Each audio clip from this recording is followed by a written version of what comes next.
자녀들의 가정에 사귐을 얻고 첫사랑이 회복할 수 있기를 소망합니다. 이런 제목으로 감사헌금 드렸네요. 고성 땅을 통해 영광 받으소서, 이런 제목입니다. 주님의 인도하심에 감사합니다. 겸손히 하나님 말씀을 듣고 저에게 깨닫는 은혜를 주십시오. 여러분이 감사와 기도의 제목들이 있습니다. 하나님 아버지, 내 보물이 있는 곳에 마음이 있다라고 말씀하셨습니다. 단순한 돈이 아니라 하나님 마음을 주님께 드립니다. 아버지, 주께서 이 예물을 받으시고 귀한 곳에 하나님 나라 확장되게 하십시오. 아버지, 그 무엇보다도 감사의 제목이 많아서 감사헌금 드린 분들의 감사의 제목은 더 많아지게 하시고, 기도의 제목이 있어서 주님 앞에 소원하는 마음으로 예물 드린 그 손길은 기도 제목 가운데 응답받는 일들이 있게 하셔서 드릴수록 하나님의 은혜가 풍성해지는 걸 누릴 수 있도록 축복해 주십시오. 아버지, 예물을 온전히 주님께 드립니다. 예수님 이름으로 기도합니다. 제가 편안하게 입고 왔습니다. 어저께 숨 못 쉬어서 죽는 줄 알았습니다.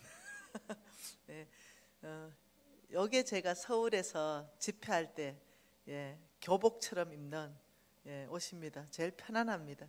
근데 혹시라도 여러분들이 오해할까 싶어서 양복 가져왔는데 오늘 다른 양복 하나 입었는데 파란 짝이밖에 안 들어가더라고요. 한 10kg 정도 살이 쪘는데요. 이게 맞는 옷이 하나도 없네요. 빼야 될 것 같아요, 다시. 우리 장로님께서 막국수 장로님 어디 갔지? 막국수. 우리 장로님이 저 장로님 저 국수 엄청 좋아하는데요. 오늘 또 라면 먹었어요. 제가 아마 1월 달에 올 것 같아요. 1월 달에 우리 그 고성에 우리 NCMM 본부 비전센터 여기에 아마 기도하러 올 것 같거든요. 그때 꼭 제가 들러서 막국수 먹도록 하겠습니다. 우리 NCMM 고성 비전센터는 거의 한 6만 평입니다. 이렇게 이런가? 네. 아무튼 이렇습니다. 이런가? 이렇습니다. 이렇게 아무튼 안 나오네. 한데 그 6만 평에 이제 자연 경관을 절대 해치지 않는 범위 내에서만 개발합니다. 네, 그렇게 해서 아마 우리 이 고성군 전체를 저희들이 섬기게 되는데 거기 총 책임자가 우리 NCMN의 성주재 소장님이세요. 건축가십니다. 오늘 집회에 참석해서 자랑하고 싶습니다. 우리 내가 좋아하는 우리 성주재 소장님 어디 계세요?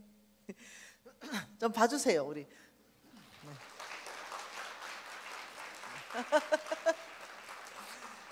제가 자랑하는 거 되게 좋아해요. 네, 우리 NCMN에 하나님께서 이렇게 보배와 같은 분들을 많이 주셨습니다.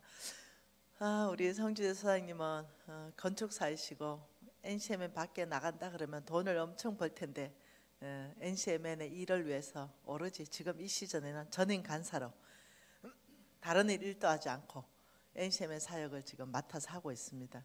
그래서 제가 얼마나 자랑스럽고 감사하고 또 귀한지 모르겠습니다. 이게 눈이 하도 와가지고 눈도 치우고 아마 이래 관리하기 위해서 아마 오셨던 것 같은데 오늘 홍성근 목사님도 들어오셨다 소리 제가 들었어요. 진짜 대박, 진짜. 우리 서성님, 홍성근 목사님이 오늘 오후 3시에 그 센터에 들어왔다고 제가 소식 받았는데 아직 얼굴 못 뵀습니다. 아무튼 너무 좋습니다. 갑자기 잊어버렸다. 뭔 강의해야 되는지. 여러분, 첫날에 제가 여러분에게 나눴던 말씀 혹시 기억나세요? 요한복음 기적을 일으키는 삶 기억나실 거예요. 나를 믿는 자는 내가 한 일을 그도 할 것이요 그보다 더 큰 일을 하리니 이는 내가 아버지께 감이라. 여러분 우리는 이 땅에 살면서 예수님처럼 사는 거예요. 우리가 이 땅에 살면서 하나님이 이 땅에 우리를 통해서 하나님의 어떤 뜻을 다 펼쳐갈 수 있도록 통로로 우리가 살아내야 되는 거예요. 그것을 위해서 우리는 이 땅에 보냄을 받았습니다. 그래서 기적을 일으키는 데는 우리가 나눔의 삶을 통해서 충분한 기적을 일으킬 수 있다 이러면서 제가 몇 가지 사진도 보여줬습니다. 가난한 자한테 주는 것은 하나님께 구워드리는 것이고 하나님이 그의 선행을 갚아줄 때는 배가 되어서 갚아준다. 이렇게 해서 잠언서 19장 17절 말씀을 여러분하고 나눴습니다.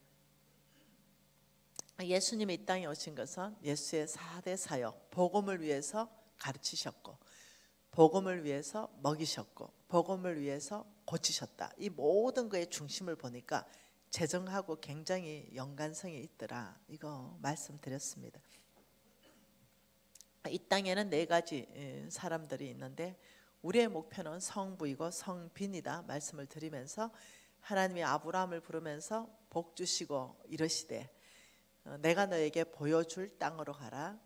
거기에서 내가 너를 통해 천하 만민이 복받게 할 것이다. 이러면서 우리가 아브라함의 씨인 거에 대해서 어저께 우리가 봤습니다. 갈라디아서 말씀으로 봤죠, 그죠? 3장 29절입니다.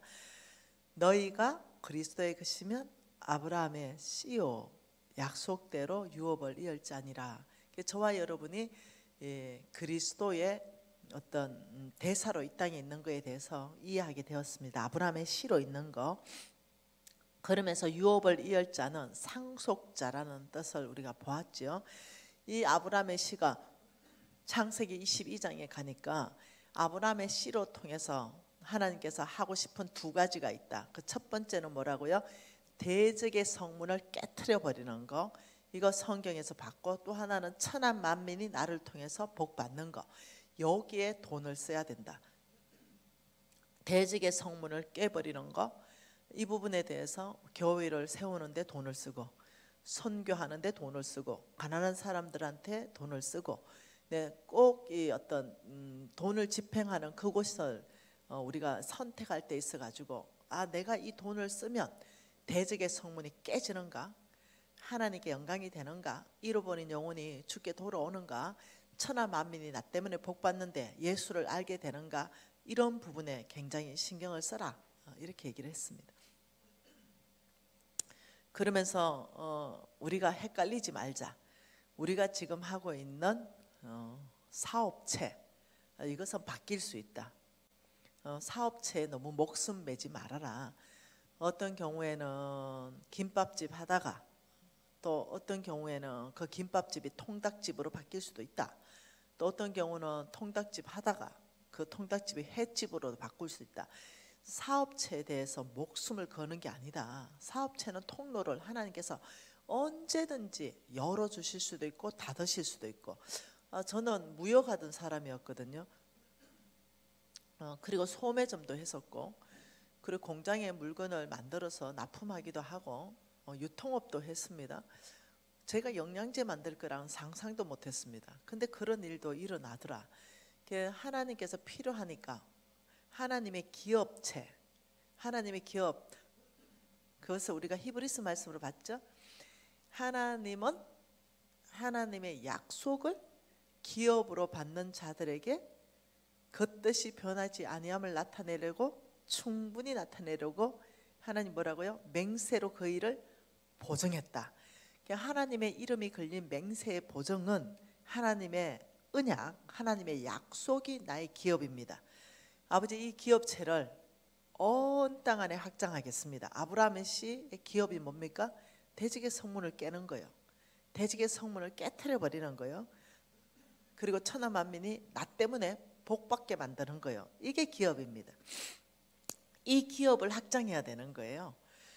그래서 저는 깨달은 게 있습니다. 나는 그때까지만 해도 이 말씀을 제대로 깨닫지 못할 때는 사업체를 전 세계 확장하려고 애를 많이 썼어요. 정말로. 나의 사업체를 전 세계 확장하려고 애를 썼는데 무엇이 잘 안 되대요. 근데 어느 날 깨달았어요. 아, 이 사업체도 당연히 내가 전 세계로 확장하지만 하나님의 언약, 하나님의 약속을 전 세계 이 기업, 대적의 성문을 깨트려 버리고 그게 하나님의 나라의 깃발을 꽂는 이 기업, 이것을 위해서 하나님이 나에게 큰 재물을 주신다는 걸 나중에야 깨달았어요. 네, 아브라함 씨에게는 하나님 그렇게 하십니다. 창세기 15장 말씀 한번 보겠습니다.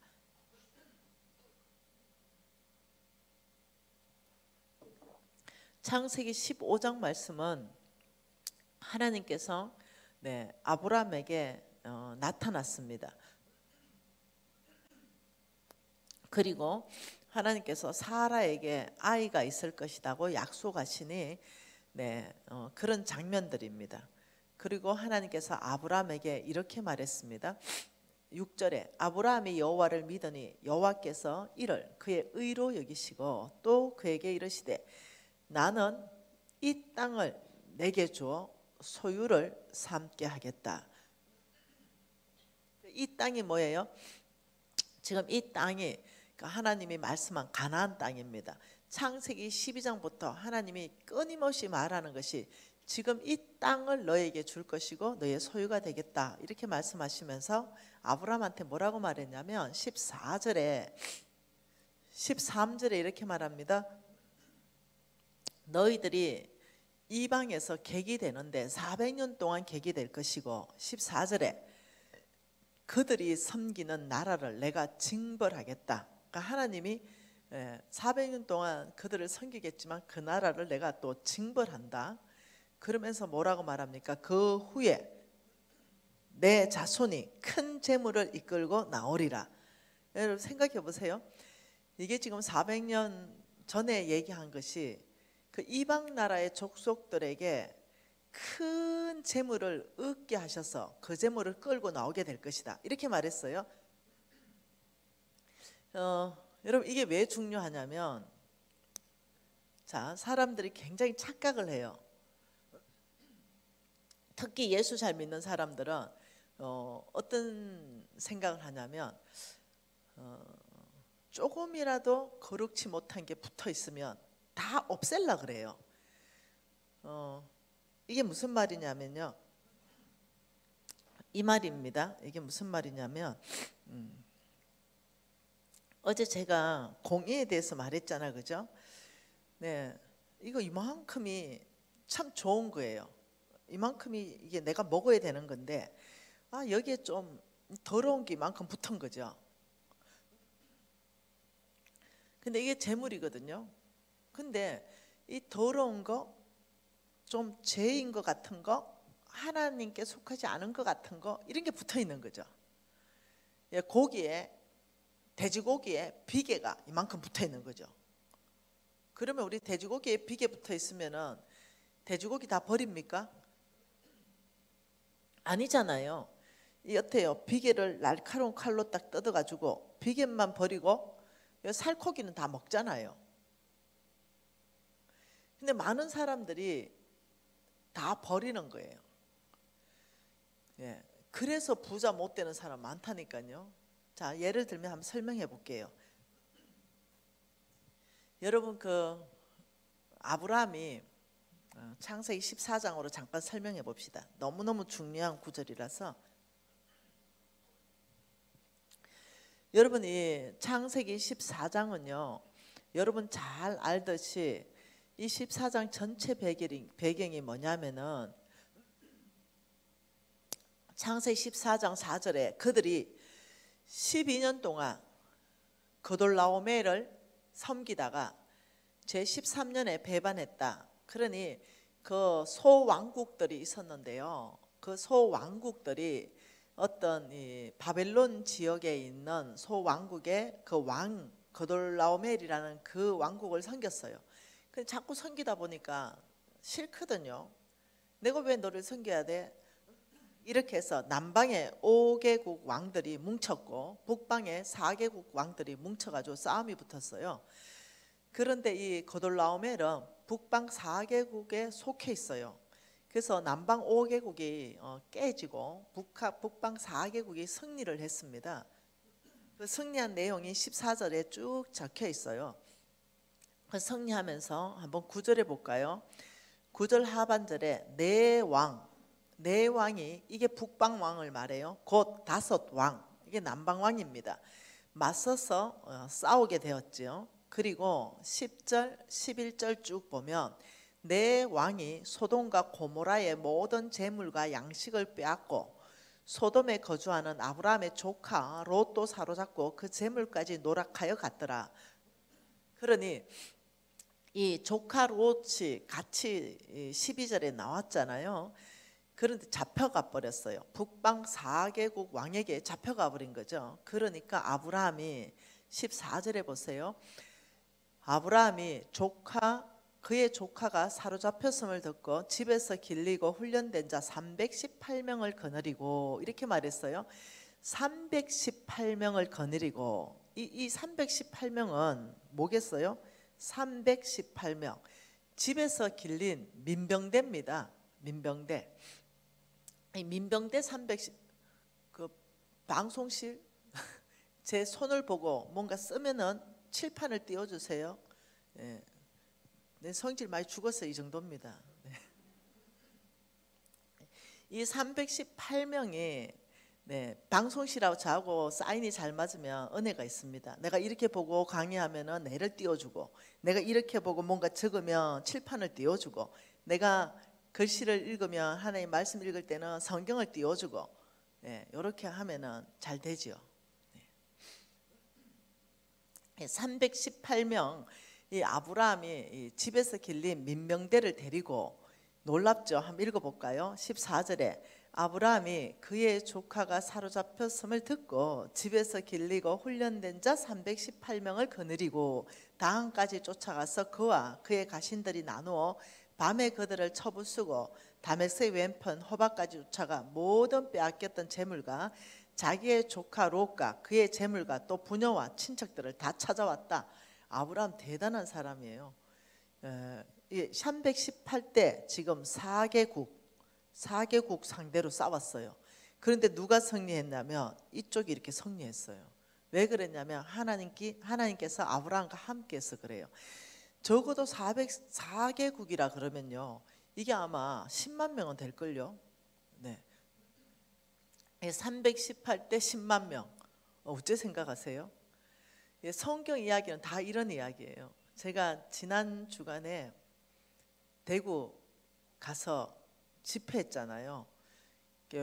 보살님들이 다 왔어요. 그래서 태백산 보살 이모가 대답을 하더라니까요. 보살 이모, 계란 가지고 바위 치면은 어째 돼요? 이러니까 그 보살 이모가 바위가 깨집니다. 이래가지고 깜짝 놀랐어요. 그 교인들은 뭐라고 대답했는지 압니까? 계란이 깨집니다. 이랬다니까요. 그런데 옆에 있는 보살 이모가 뭔 소리 하냐고, 어째 계란이 깨지냐고, 바위가 깨지지. 이래가지고 제가 부끄러웠다니까요. 성경 이야기는 다 이런 거예요. 그 약해 보이는 계란으로 던져서 바위를 깨트리는 것이, 이게 지금 성경 이야기입니다. 이게 바로 믿음이에요. 하나님께서 그렇게 말했다니까요. 여러분, 골리앗을 넘어뜨린 다윗은요, 물맷돌 하나로 넘어뜨렸어요. 이게 계란 가지고 바위 깨트린 거예요. 기도원의 300용사 보세요. 거의 10만 이상의 대군들 다 물리치는 거 한번 봐보세요. 이게 계란 가지고 바위 깨트리는 거라니까요. 기본적인 개념은 뭐냐? 하나님이 누구신가? 그는 전능자이며 그 약속대로 일하시고 그 약속을 믿는 자와 함께 그 능력을 드러내신다. 그래서 그 약속을 믿는 자가 계란 들고 던져서 바위를 깨트려 버린다니까요. 이게 뭐냐? 아브라함의 씨. 그래서 요한복음 14장에 뭐라고 하셨냐면, 너는 내가 한 일을 다 할 것이고 그보다 더 큰 일을 하게 될 것이다. 이거거든요. 그러니 이때 다 찾아왔는데, 이때 두 왕이 마중 나왔어요. 그때 그 왕이, 한 왕은 멜기세덱 왕입니다. 이 멜기세덱 왕이 아브라함한테 찾아왔어요. 그리고 소돔 왕이 찾아왔어요. 그 멜기세덱이 와가지고 네 아브라함에게 18절에 떡과 포도주를 가지고 와서 아브라함에게 줬어요. 그는 지극히 높으신 하나님의 제사장이었어요. 그런데 아브라함이 이 떡과 포도주를 받고 이분한테 무엇을 드리냐면 20절에 11조, 네, 10분의 1을 멜기세덱에게 주었다. 11조를 줍니다. 여기가 처음 11조 드리는 겁니다. 그래서 사람들은 11조를 모세율법이라고 생각하는데 11조는 아브라함에게서 출발됐어요. 모세율법이 있기 430년 전에 지금 있었던 일이 지금 바로 이 일이거든요. 그러니 멜기세덱 왕이 준 걸 아브라함이 다 받았어요. 그러니 옆에 소돔 왕이 또 있었습니다. 그러니 소돔 왕이 왔어요. 소돔 왕이 와가지고 또 무엇을 했냐면 아브라함에게 이렇게 말합니다. 이게 중요해요. 뭐라 말합니까? 22절에 21절에 소돔 왕이 아브라함에게 이르시되 사람은 내게 보내주고 물품은 아브라함 너가 다 가지라. 그러니까 아브라함이 이렇게 말했어요. 나 싫다. 22절에 아브라함이 소돔 왕에게 이르되 천재 주제시요 지극히 높으신 하나님 여호와께 내가 손을 들어 맹세하노니 네 말이 내가 아브라함으로 치부하였다 할까 하여 내게 속한 것은 실 한 오락이라도 덜매끈 한 가락이라도 난 안 가지겠다. 다시 말하면 거절했어요. 소돔 왕의 제안 이것을 완전히 거절합니다. 야, 네 때문에 부자 됐다 이런 소리 난 안 들어. 너 거는 거절해. 그렇지만 너는 24절에 오직 젊은이들이 먹는 것 이거와 나와 동맹한 누구누구에게 그 분기에서 너희들이 제한다 이렇게 말했어요. 나는 10원도 안 가져. 그러나 너가 가진 것 중에 누구누구의 목은 내가 나누어 줄 거야 이렇게 말했어요. 아브라함이 가진 것은 뭐예요? 멜기세덱 거 가졌어요.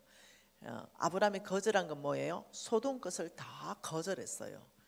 그 이유가 뭐냐면 소돔 왕은 하나님께 속한 왕이 아니에요. 세상의 것입니다. 그것을 자 여기에서 지금 이렇게 떼서 한번 봐볼게요. 이렇게 떼서 이렇게 이걸 거절했어요. 이것을 떼는 기준, 이 떼는 기준을 아브라함적 요소라고 해요. 그러니까 M을 이렇게 놔보죠. 멜기세덱적 요소, S를 소돔적 요소, A를 아브라함적 요소. 그럼 아브라함적 요소라는 이 기준점, 이건 칼이잖아요. 예리한 칼. 여러분 그 돼지고기에 붙어 있는 그 못 먹는 비계를 딱 잘라가 버리려면 아주 예리한 칼로 슉 이렇게 아주 버려야 되잖아요. 그럼 버려야 돼. 먹으면 안 돼요. 그러니 이거는 성경, 성령, 하나님의 원칙, 하나님 방법. 말씀이 기준점 돼서 먹을 건 먹고 버릴 건 버린다. 지금 이렇게 했을 때 무엇을 여러분이 할 수 있냐면 이것을 여러분 사업에 적용을 해야 된다는 거예요. 많은 사람은 소돔 왕의 거, 세상의 거 이게 좀 붙어 있으면 다 버려버립니다. 근데 성경에서 한번 보자는 거죠. 성경의 15장에 이렇게 말했어요. 400년 동안 섬기다가 14절에 너희들이 큰 재물을 이끌고 나오게 될 것이다. 그때 그 큰 재물을 어디 거냐면요. 놀랍게도 소돔의 거예요. 세상의 거라고 그거를 가지고 올 것이다. 자, 이것이 언제 성취가 되냐면요. 여호수아에 가면 출애굽기에 가면 성취가 됩니다. 이 출애굽기 12장, 출애굽기 12장 35절과 36절에 가면 이것이 이 말씀에 대한 성취가 일어나는데요. 출애굽기 12장 35절 36절에 이스라엘 자손이 모세의 말대로 하여 애굽 사람에게 은금 폐물과 의복을 구하매 여호와께서 애굽 사람들에게 이스라엘 백성에게 은혜를 입히게 하사 그들이 구하는 대로 주게 하심으로 그들이 애굽 사람의 물품을 취하였더라.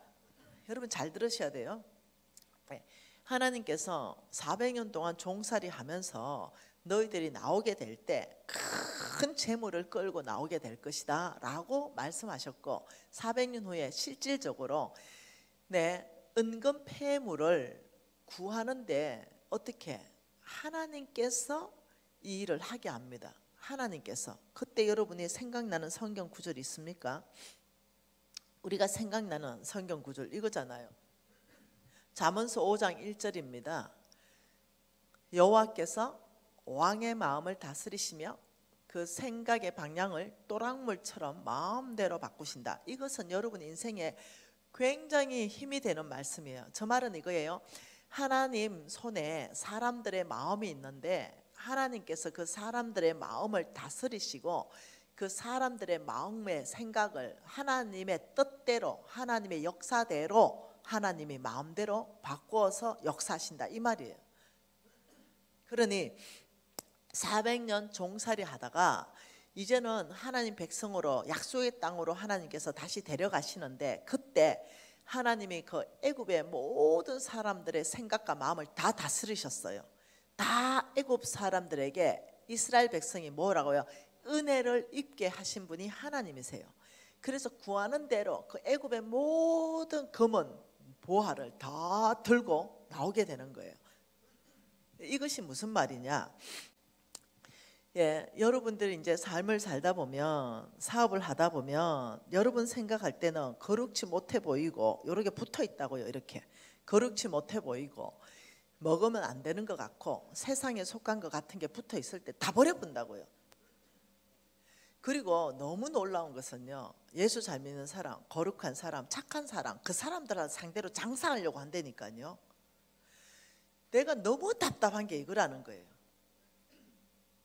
너무 답답한 거. 우리끼리 돈을 서로 뺏고 뺏기고 이래 할 겁니까 진짜? 네. 세상의 재물을 성경 이사야 45장 이렇게 말했습니다. 흑암 중에 보아와 엄밀한 곳에 숨은 재물을 내가 너에게 주어서 이렇게 말해요. 그러니 지금 이 말은 이겁니다. 우리가 어디에 재물을 움직여야 되는가? 네, 세상의 재물요. 흑암 중에 보아요. 엄밀한 곳에 숨은 보아요. 네, 애굽의 거요. 이거 다 우리한테 가져오게 하나님이 하신다는 거예요. 그래서 가져와서 뭐 했습니까? 성전 지었죠. 광야에서 뭐 했어요? 하나님 나라 세웠어요. 근데 사람들이 이걸 너무 이해를 못하는 거예요. 특히 예수 잘 믿고 착하면 착할수록 이걸 잘 못하는데 내가 봤을 때는 착한 게 아니고 바보예요. 이 착한 거하고 바보하고 구분을 못하는 거 아시죠? 네. 내가 이렇게 하도 이해를 못해가지고 내가 이렇게 예화를 들었어요. 저는 이거를 이제 이해를 했죠. 내가 어디에서 보화를 가져와야 내가 부자 될 수 있는가를 안 거예요. 그래서 어떻게 했냐? 그냥 쉬운 거. 안경점 할 때였어요. 그리고 스님이 들어오십니다. 안경점에. 그 아침에 문 여는데, 네, 목탁 들고, 네, 하면서 스님이 안경하러 올 때, 여러분 기분 어때요? 횟집 문 열었는데, 낸 장로인데, 아직 마시도 안 했는데 스님부터 들어왔다 이러면 어때요? 그러면 보통 세상 이런데 아유 진짜 재수 없고 소금을 불어버려라 이렇게 말하면 안 된다는 거예요. 이때가 바로 세상의 재물을 옮겨올 때라는 거죠. 그래서 내가 선임 딱 보자마자 얼마나 반가워가지고 저는 목사님하고 선교사님들한테 안경 무료로 다 해드렸거든요. 그럼 내가 누구 돈을 가져와야 이게 무료로 섬길 수 있겠어요? 네, 선임 돈을 가져와야 여기 무료로 섬기죠. 그래가지고 선임이 떴다 이러면 내가 우리 모든 우리 기사들한테 스톱, 이쁜 내가 나선다 이랬죠. 네, 선임이 뭐 그 산속에서 이쁜 애들을 받겠어요? 그래가지고 그때는 내가 또 한 힘을 했으니까 다 비켜라 이렇게 가서 엄청 친절하게 인사해요. 네, 그리고는 엄청 맛있게 커피 타가 일단 앉으시라. 견적 좀 뽑아봐야 돼요. 얼만큼 팔 수 있는가. 커피 대접하고 그리고 선임 머리 위에서 발끝까지 한번 견적 한번 뽑아보고 안경을 이제 닦아준다면서 뺏겨가지고 브랜드를 뭘 했는가 다 찾아보고 신발을 신었는데 메이커인가 아닌가 한번 다 찾아보고 네, 이걸 쭉 한번 스캔을 쫙 한번 해보면 견적이 딱 나온다니까요. 이래가지고 선임이 이쁜 곳이 어디 있는가 다 쳐다보고 어머 진짜 기가 부처님 기하고 똑같이 닮으셨네요. 뭐 이러면 선임들은 일단은 무조건 50%는 적고 들어갑니다. 네, 무장 해제 50%. 이렇게 해가지고는 이제 선임한테 파는데, 제가 선임한테 안경테를 100% 구갑을 팔아냈어요. 구갑, 거북이 등가죽. 그게 뿔테처럼 생긴 거 있죠. 정주영 씨가 꼈던 거, 정주영 회장님, 그게 구갑이에요.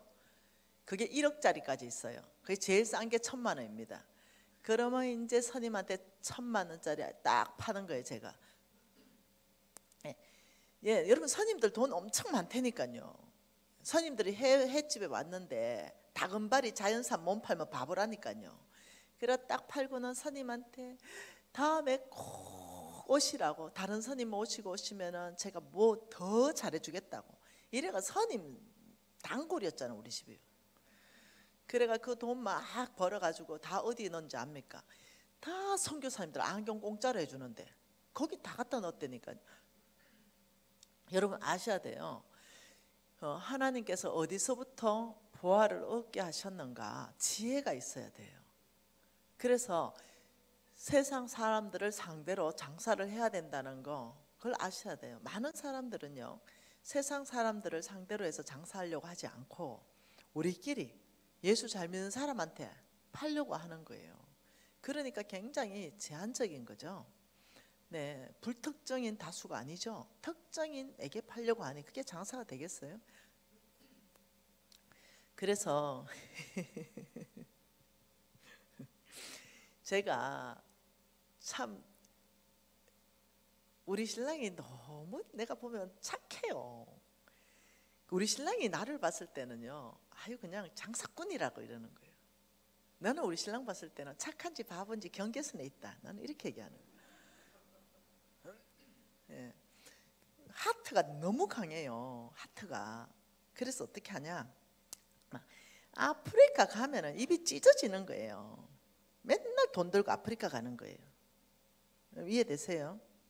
맨날 여보세요, 우리 신랑 가 있는 우리 신랑. 예. 여기 가면 애들 보면 막 좋아가지고 있는 돈 없는 돈 다 털어주고 이러는 사람이에요. 근데 제가 왜 답답하다고 얘기하냐면, 이런 말하면 또 우리 신랑 이거 보면 난리 날 건데, 네. 어차피 할 수 없다면 입에서 나와 있으니까 해야 되겠다.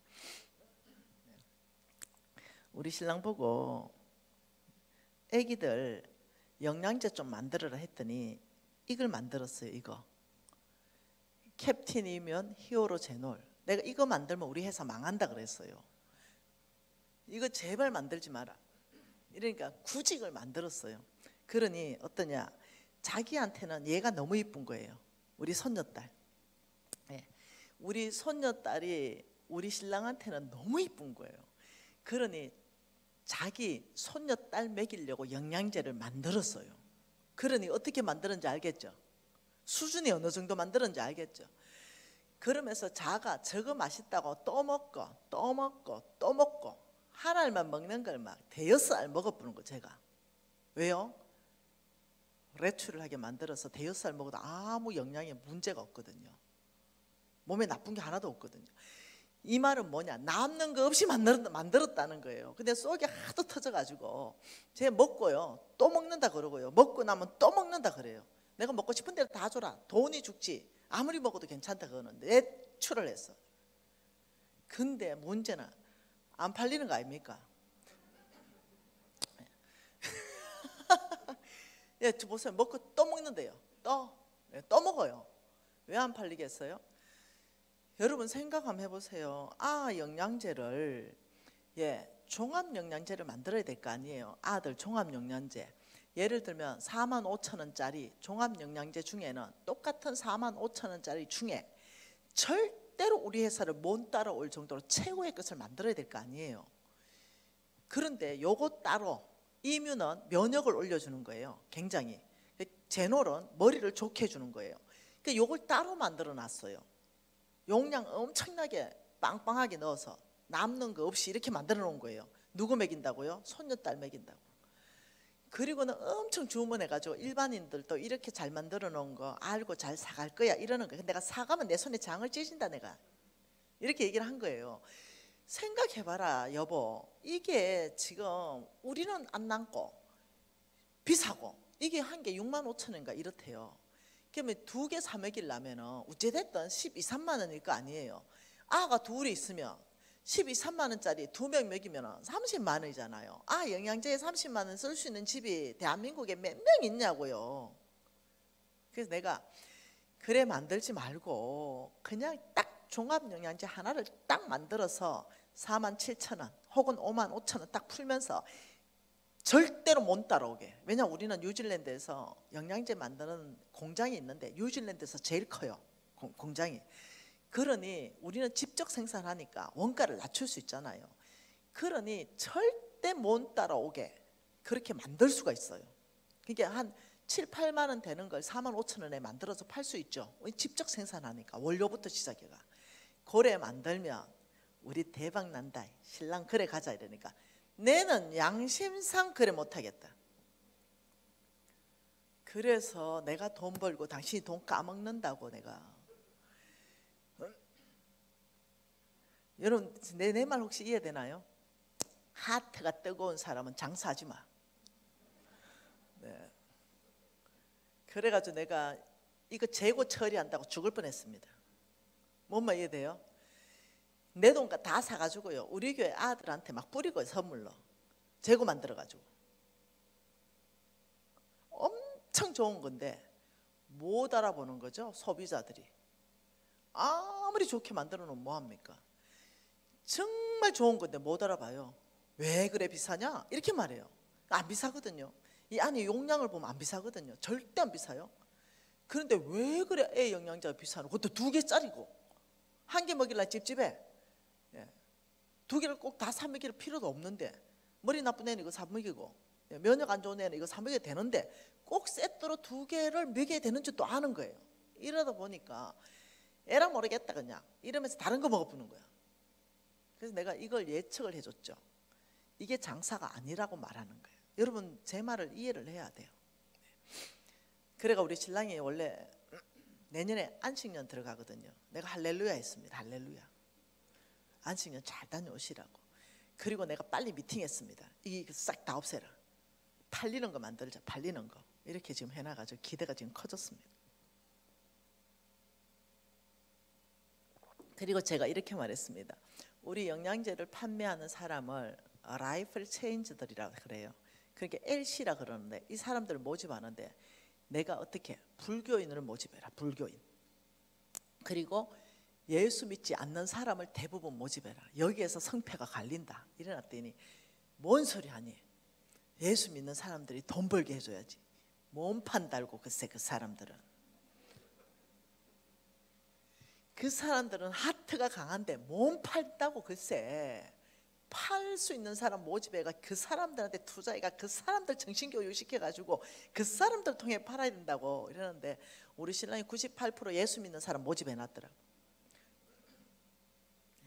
뭐 여러분 무슨 말 이해되세요? 우리 신랑은 어떠냐? 닥터예요. 닥터. 그게 연구원이라는 거예요. 무지 좋은 거 탁월한 거 이런 걸 만드는데 이것이 실질적으로 장사를 해내야 되는 데는 굉장히 냉철한 이성적 판단이 있어야 된다는 거예요. 근데 우리 신랑은 이렇게 말해요. 고추를 심었잖아요. 고추. 여러분 고추 농사 짓잖아요. 우리 사돈이 고추 농사를 짓는다 그래요. 근데 우리 사돈 딱 보니까 고추 농사 지어서는 망할 사람이야. 계산 수지 타산을 못 하시는 분이에요. 근데 짓고 싶대. 우리 신랑하고 같은 과예요. 과가. 그래서 이제 고추를 심었어요. 그래서 60건을 거뒀어요. 60건. 60kg을 거뒀어요. 60kg을 거두는데 돈이 200만 원 더 들었더라고요. 무슨 말 이해돼요? 네, 씨 사고 그게 또 뭐 불 떼 가지고요. 비가 와버려 가지고 또 말루는 기름값 하고 비료하고 뭐하고 뭐 해가지고 쭉 다 적어놨더라고요. 농사를 처음 지어 보니까 서울 사람이 와서 한 200만 원 들었더라고요. 근데 그거 다 팔면 60만 원 나옵니다. 그래 내가 사돈한테 사돈 계산이 안 됩니까? 이러니까 아이고 너무 잘 됐대 농사가. 뭐가 잘 됐어? 고추가 실하게 열렸대. 우리 신랑하고 이제 그 얘기를 하니까 미신간사 너무 농사 잘 됐구만. 고추가 저렇게 잘 열렸는데 나는 농사 잘 됐는 게 현금화가 돼야 돼요. 원가를 빼고 수익이 나야 농사가 잘 된 거예요. 근데 우리 사돈하고 우리 신랑은 말 그대로 열매가 실하게 열렸으면 농사가 잘 된 거예요. 이해되시나요? 이런 사람 사업하면 안 돼요. 이런 사람은 연구해야 됩니다. 연구.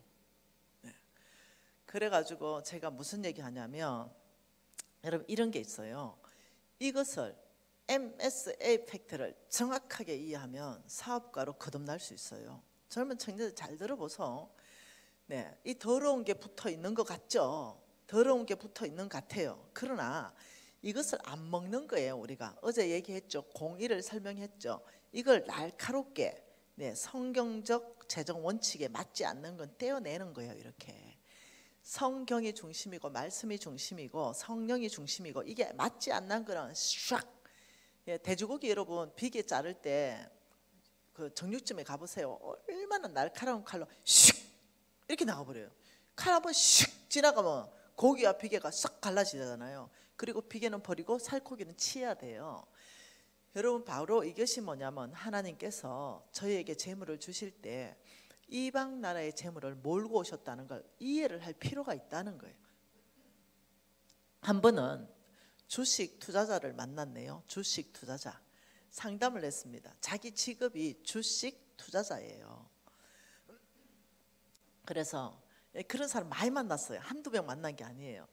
간사님, 제가요 주식 투자자로 성공할 겁니다. 뭘로? 이러니까 좋은 기업, 착한 기업, 하나님께 속한 기업, 사회에 이바지 않은 기업, 이런 주식만 살 겁니다. 내가 아이고, 고객들 돈 다 날아가겠다. 내가 악을 행하는 기업을 사라는 게 아니다.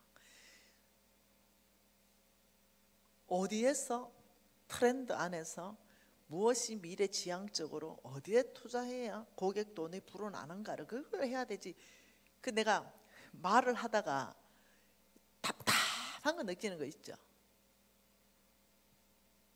아, 오늘 왜 또 이래 빠지냐 강의가. 네. 여러분 이 정도 하면 이제 대충 알아들었죠. 아, 우리가 착한 거와 바보를 구분을 못하면 안 된다. 잘못하면 바보 됩니다. 착한 게 아니라 바보. 네. 저는 이제까지 사업하면서 제가 보증 서서 부도 나서 그렇지 단 한 번도 망한 적이 없습니다. 사업으로 해가지고.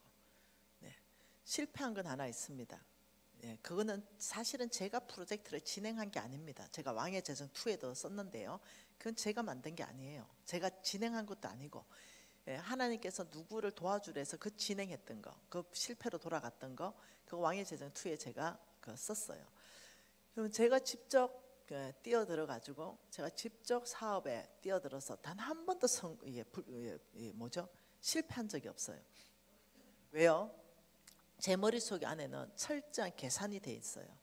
어떤 계산이 돼 있냐면 세상에서 가장 탁월한 걸 만든든지 아니면 세상에 유일한 걸 만든든지, 유일한 거, 세상에 없는 걸 만들든지 아니면 세상에 있다면 탁월한 걸 만들든지. 그래서 마찬가지로 세상에는 많은 영양제가 있잖아요. 그런데 우리 회사 영양제 못 따라옵니다. 따라올 수가 없습니다. 그 성분 자체가 못 따라옵니다. 그 가격대로는 죽어도 못 따라옵니다. 무슨 말이 이해되죠? 만일 동일한 게 있다면 절대 못 따라오는 탁월한 제품을 내놓든지 아니면 유일한 제품 내놔야 돼요. 성공하는 요소이죠. 이런 것 안에서 저와 여러분이 성경 배경 안에서 하나님이 재물을 누구를 통해 어느 곳을 통해서 공급하는지를 쭉 봐보면 놀랍죠. 세상의 재물들을 움직여서 하나님의 사람들에게 쏟아부어 주는 것들을 계속 보고 있다는 겁니다. 그래서 특히 세상의 재물을 얻을 때는 그 사람들의 마음을 얻어야 됩니다. 그래서 더 친절하고 선임 주님께 돌아와야 될 주의 자녀예요. 무당? 지금은 악한 행위를 하고 있지만 악한 악인들이라도 회개하고 돌이키는 게 주의 뜻입니다. 그들이 복받는 게 주의 뜻이라니까요. 지금은 무당이라 하더라도 그들에게도 복음 전해서 주님께 돌아오게끔 하는 게 우리 역할이에요. 그럼 무당이 우리 집에 왔다? 아침부터 재수 없는 게 아니라 친절하게 하고 당연히 돈 벌고 그 복음 제시하고 이런 데 열려 있어야 된다. 그렇게 말하는 겁니다. 여러분 하나님의 손에는 뭐가 들려 있다고 했습니까? 어저께 제가 보여줬죠. 하나님의 손에는 저울이 들려 있다. 이 중요한 얘기예요. 하나님의 손에는 이 저울이 들려 있다. 이 저울을 기억해라. 그래서 하나님께서는 어저께 말씀 봤죠. 사람의 마음을 저울질하시고 사람의 행동을 달아보신다. 하나님은 그냥 쓰지 않습니다. 네, 하나님이 사람 쓰는데 굉장히 엄격하십니다. 틀림없습니다. 하나님이 사람 쓰는 데는 아주 굉장한 하나님의 기준점 안에서부터 사람을 뽑고 또 사람을 내보내고 사람을 또 새로 뽑고 이 부분에 있어서 아주 철두철미합니다. 그래서 하나님의 기준점 안에서 벗어났다면 빨리 회개하고 돌이키지 않으면 결국은 하나님이 잘라내는 걸 보게 됩니다. 그러면서 우리는 이 저울을 봤지요. 한 손이 나온 이 왕을 베사살 왕이죠. 달아보니까 저울에 달아보니까 어떻게 네가 미달이다 미달. 그래서 너는 왕으로부터 내가 정리하겠다. 어제 참 엄격한 말씀을 봤는데요. 오늘 또 한번 그 말씀하고 똑같은 버전인데 하나님은 말씀을 어떻게 하냐면요. 이 컵에 꽃 있는 부분을 말씀하세요. 이 부분을 말씀할 때 저울로 말씀하셨죠. 저울. 그러면 이 부분은 꽃이 없죠. 정면에서 딱 보면. 이거를 뭘로 말씀하는가?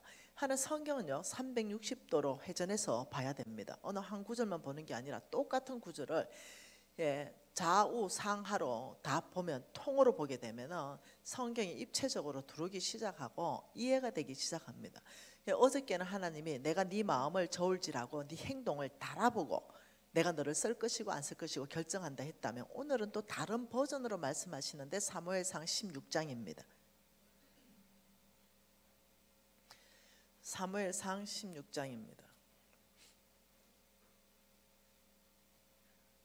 사무엘상 16장 1절입니다.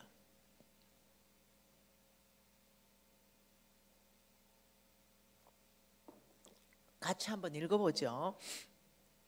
여호와께서 사무엘에게 이르시되 내가 이미 사울을 버려 이스라엘의 왕이 되지 못하게 하였거늘 내가 그를 위하여 언제까지 슬퍼하겠느냐.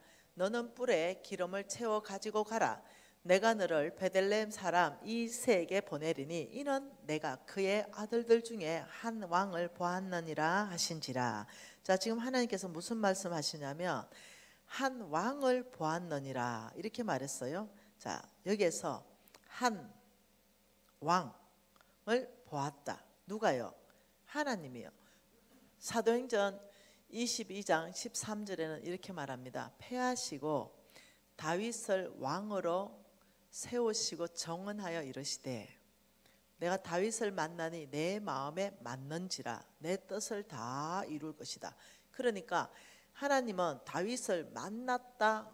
사도행전 22장 13절에는 내가 다윗을 만났다. 그러니 내 마음에 맞아서 내 뜻을 다윗을 통해서 다 이룰 것이라 했는데 지금 또 사무엘상 16장 1절에는 내가 한 왕을 지금 보았다. 만났고 내가 보았다. 만나보니 내 마음에 맞다. 이 말이거든요. 이때 이 보았다라는 단어가 원래 헬라어의 단어는 뭐냐면요. 여러분 이걸 개역 한글 성경 버전에 보면 예선했다 이렇게 돼 있습니다. 한 왕을 예선했다.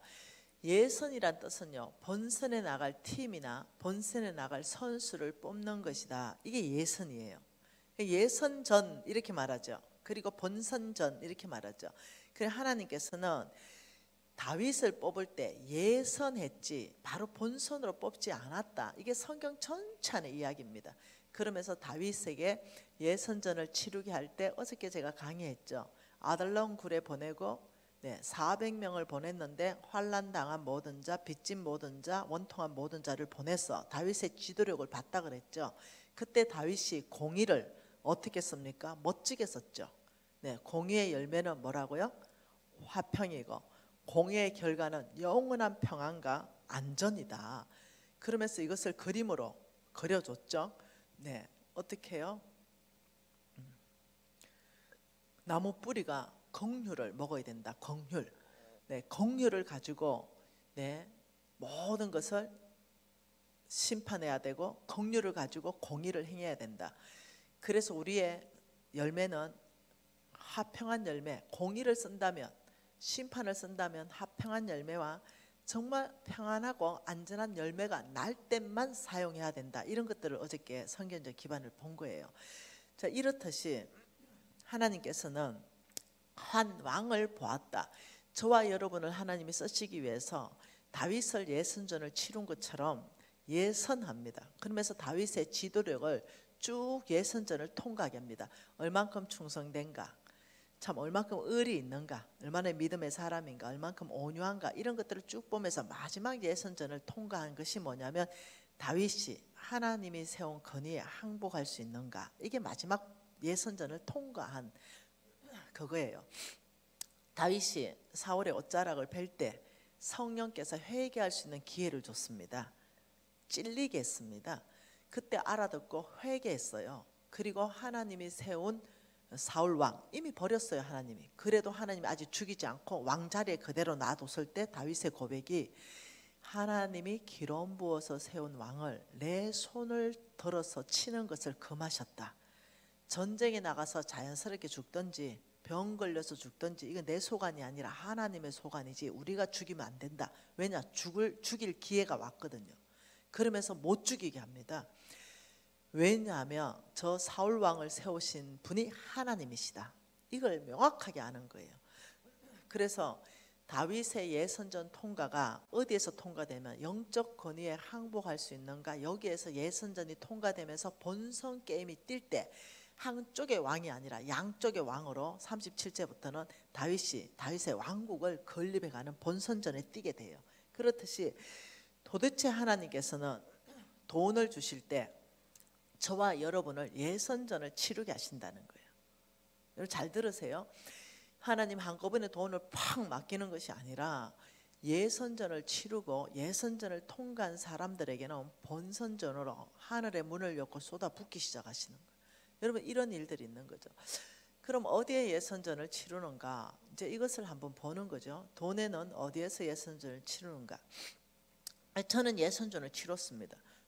수많은 시간 안에서 지나보니 그것이 예선전이었다는 걸 제가 확실히 아는 거예요. 그때는 이게 예선전이었는가? 하나님이 날 테스트하시는 건가? 하나님은 아브라함을 쓸 때도 테스트했다. 하나님은 창세기 22장 1절에 뭐랬냐면 아브라함을 시험하사 테스트하사, 아브라함 너 이삭 바칠 수 있어? 이렇게 말한 거예요.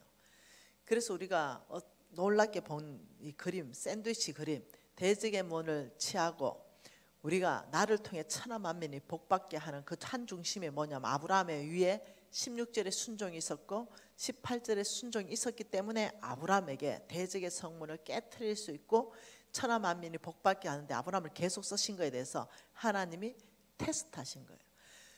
하나님께서는 저와 여러분을 테스트하십니다. 성경 곳곳에서 하나님이 시험하사 말씀이 계속 나오고 있어요. 그러니 하나님은 저와 여러분에게 큰 것 맡기기 전에 시험하시는 분이십니다. 여러분 시험 이러면은 그 단어가 안 좋게 자꾸 들리는 거예요. 아, 난 시험 들었어. 아니요. 그게 안 좋게 쓰일 때는 temptation이에요. temptation, 유혹, 마귀의 유혹. 그것도 한글로는 시험. 이게 야고보서 1장 얘기예요. 여러분 이 시험은 절대로 선한 게 아니에요. 유혹입니다. 마귀의 temptation은 유혹입니다. 그건 죄 짓게 만드는 겁니다. 근데 우리가 그 죄를 용납해야만 죄 짓지요. 마귀가 우리를 억지로 죄 짓게 할 수 없습니다. 그게 아니라 하나님도 우리를 시험하는 거. 하나님은 temptation 하지 않아요. 하나님은 우리를 시험하고 하나님 우리를 트라이 합니다. 그거는 뭐냐? 우리를 연단시키고 우리를 시험하셔서 하나님이 상 주시기 위해서 그러신 거고 우리를 쓰시기 위해서 그러신 거예요. 저와 여러분은 거대한 불을 움직이기 전에 뭐가 있냐면 하나님께서 예선전을 치르면서 그때 우리의 믿음을 테스트해 보신다. 이때 우리의 믿음이 하나님 앞에 증명되어지는 것, 이걸 뭐라고 하냐면 아브라함의 DNA라 그럽니다. 뭐라고요? 아브라함의 DNA. 예. 너희가 아브라함의 씨라면 아브라함의 DNA가 있는가? 여러분 아브라함의 모든 유업을 이을 상속자잖아요. 아브라함에게 주신 축복이 이게 어마무시한 축복인데 어제 다 봤죠? 하나님이 어떤 축복했는지. 이 엄청난 축복, 아브라함의 씨를 대적하면 하나님이 대적해버리고 아브라함의 씨를 축복하면 하나님이 축복해버리고, 그리고 말씀하시기 나의 기름 부은 자 나의 선지자들을 너희들을 해하는 거 내가 절대 금지한다 이러면서 아브라함을 앞에서 뒤에서 호위하고 백업하면서 가시는 하나님. 왜? 아브라함은 하나님의 비전이거든요. 이해되시나요? 네. 그러면서 아브라함의 씨들은 하나님의 비전이에요. 여러분이 제가 하나님의 비전이에요. 온 땅 안에 예수 그리스도의 다시 오실 길을 예비하는 하나님의 비전이라니까요. 그래서 아브라함의 씨를 하나님께서는 앞뒤로 백업하면서 보호하면서 이 씨들을 하나님께서는 어떻게 하시는지 앞으로 계속 보죠. 그래서 누군가는 아브라함의 씨인데 우리 모두 중에 누군가는 먼저 축복할 사람이 있을 거예요. 그거는 뭐냐? DNA 조사를 하는 거죠. 아브라함의 씨로 오늘 믿음으로 고백했고 씨가 됐는데, 그러면 여러분 제가 재물이 좀 있잖아요. 그런데 예를 들면 어떤 사람이 나 김미진의 아들입니다 이러면 제가 뭐라 그러겠어요? 내가 니를 낳은 적이 없는데. 그래도 계속 많이 우긴다면 어때요? DNA 조사 맞아? 이럴 거 아니에요. 그럼 간단하게 끝나잖아요. 그런 거죠. 그러니 말 그대로 제가 아브라함의 씨입니다. 하나님 약속을 이을 자입니다. 그럼 오케이, 인정한다. 내 믿음이 인정된다. 일단 믿음이니까 통과. 그렇다면 자, 아브라함의 DNA는 있는가 한번 보자. 이게 뭐냐? 첫 번째 아브라함의 DNA. 첫 번째가 뭐냐면 믿음입니다. 아브라함은 뭐라고요? 예, DNA가 첫 번째가 믿음입니다. 아브라함 믿음의 사람이에요. 그리고 두 번째는요, 나중에 보면 보고요, 충성된 사람입니다. 아브라함은 두 마음이 없는 사람이에요. 이게 아브라함의 DNA입니다. 자, 충성이라는 것은 뭐냐면요, 소금입니다. 다른 말로는 소금. 소금은 변하지 않는다. 최후의 만찬의 모든 그림들이 아름다워요. 그러나 가장 잘 표현된 건 미켈란젤로가 그린 최후의 만찬. 다른 사람들은 가룟 유다를 표현하기를 돈자루를 들고 있는 것으로 가룟 유다를 표현했어요. 근데 미켈란젤로는요, 소금병을 탁자에 엎어버리는 거, 이걸로 이 사람이 가룟 유다라고 표현했어요. 왜요? 소금이라는 것이 변하지 않는 충성을 말하기 때문에 소금병을 엎었다 이 말은 내가 예수를 배반하는 얘가 가룟 유다다 이걸 표시하는데 소금병을 사용했어요. 충성되다 이거는 두 마음을 품지 않는다. 오직 한 마음, 한 비전, 거기에 올인한다 이런 뜻이에요. 근데 여기 안에서 이 아브라함의 DNA 중에 이 믿음으로 사는 삶, 이게 어떤 DNA입니다. 도대체 이 믿음으로 사는 삶이 뭘까? 하나님은 여기에 역사하시는데 믿으니 그를 의로 여기셨다. 믿느냐 그대로 되리라. 예수님이 역사한 모든 역사는 아주 심플합니다. 굉장히 심플해요. 뭐라고 말했습니까? 뭐 착한 일 한 것도 없어요. 그냥 지나가다가 주여 불쌍히 여기셔서 뭐 이러는 거예요. 쭉 들어보고 믿음 있는 걸 보시고 믿느냐 그대로 되리라. 그래 눈 뜨고 일어서고 뭐 난리도 아니죠. 그러니까 하나님이 역사하신 모든 역사 한 중앙에 보면은 다 믿음이에요. 믿음 가운데 죽은 자도 일어나 버리고 다 믿음이거든. 믿느냐 그래도 되리라. 믿느냐 그래도 믿느냐 다 믿느냐거든요. 믿으니 의로 여기셨다. 이 믿음과 이 기적과는 여러분 상당히 밀접한 관계가 있습니다. 믿음 없이는 하나님의 기적을 맛볼 수가 없어요. 기적을 맛보려면 무조건 이 사람은 믿음의 사람이어야 돼요.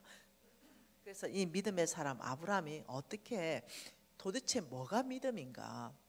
잘 보세요. 창세기 12장에서 우리 봤습니다. 이 창세기 12장에서 뭐라고 했습니까? 내가 너에게 복을 주겠다 이러면서 예, 내가 어느 땅을 줘서 너의 소유로 삼겠다 이 말 한 거 다 기억나시죠? 그죠? 다 봤습니다. 그죠? 그러면서 창세기 22장까지 왔죠. 그죠? 그래서 창세기 22장까지 가서 우리가 뭘 봤습니까? 대적의 성문을 깨트리는데 내가 널 축복하겠다. 너를 통해 대적의 성문은 깨질 것이다. 너를 통해 천하 만민이 복받을 것이다. 이렇게 봤잖아. 그죠? 그러면 이제 창세기 23장에 가서 도대체 뭐가 믿음인가 이거 한번 보자는 거죠.